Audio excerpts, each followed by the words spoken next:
Development continues to be a hot topic across Douglas County. Yeah, well, many neighbors are worried about water, of course, infrastructure. Conservationists are sounding the alarm about the impact to wildlife, specifically prairie dogs. Your reporter in Douglas County, Olivia Young, has more from a group fighting to protect them.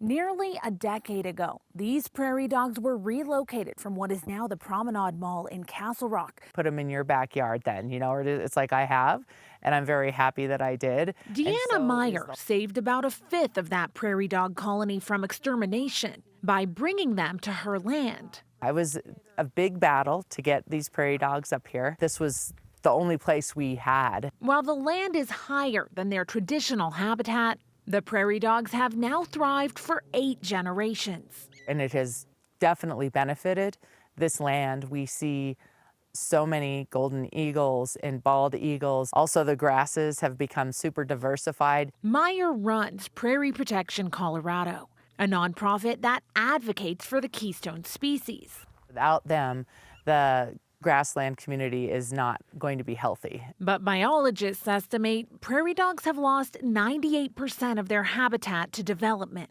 Black-tailed prairie dogs are not a state or federally protected species, and private landowners are free to handle them as they see fit. That can include relocating them with proper permits or humanely euthanizing them. Well, they are bulldozed over and suffocated down or poisoned with phosphine gases. Meyer encourages landowners to choose relocation. The U.S. Fish and Wildlife Service is working to restore biodiversity by relocating prairie dog colonies to the U.S. Army Chemical Depot in Pueblo. Meyer wants more laws put in place to protect the animals. The devastation that these developments bring cannot be, overstated. And hopes development will slow before all of their habitat is gone. Let's stop destroying the habitat for keystone species and for our wildlife. If landowners do choose to exterminate the prairie dogs, Prairie Protection Colorado urges them to do so humanely and not to use any poisons that may have a ripple effect throughout the ecosystem. In Douglas County, I'm Olivia Young, covering Colorado First.